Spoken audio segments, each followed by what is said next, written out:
Good day followers, yan, malapit na yung August 31. Alam naman lahat natin, lalo na yung mga content creator dyan na matagal na, alam natin totoo na yung tatlong tools magiging unified system na ng kitaan. Ang tawag dito is Content Monetization Program.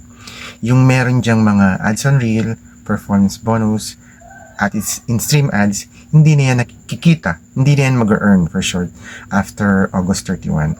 Pero yung makita nyo before August 31, makukuha nyo naman yan sa next payroll na or sa next payout ni Meta. So, may nagsisirculate na isang photo ni Mark Zuckerberg. So, hindi ko pinapaniwalaan yan. Yan, hindi ko masyado pinapaniwalaan yan kasi as a content creator, alam natin naman na ang memorandum ni or ang announcement ni Meta or ni Facebook yung unified system lang ng kitaan, yung content monetization program. So kung matagal ka ng content creator, hindi ka kakabahan, tuloy-tuloy lang ang post mo dahil magugustuhan ka ni Facebook pag gano'n ang ginagawa mo. So let us see.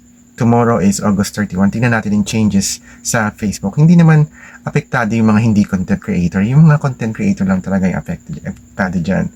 So, yung mga ordinary people na hindi naman naka-professional mode, okay lang yun kasi hindi naman sila kumikita pa sa Facebook. Pero dun sa mga content creator na kumikita na affected kasi hindi natin malalaman kung ano talaga yung category to get this content monetization program. Magkakaroon ba ito ng criteria? Sabi nila, yung mga hindi raw, sabi lang sa ibang video, ng mga content creator, yung hindi pa nakakakuha ng content creator or content monetization program, magkakaroon ng criteria.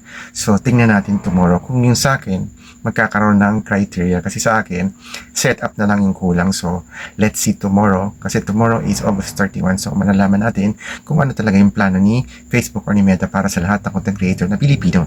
Yan. Hope you learn something and tomorrow, let's just see the changes in Facebook. Thank you so much and have a nice day, guys. Enjoy lang.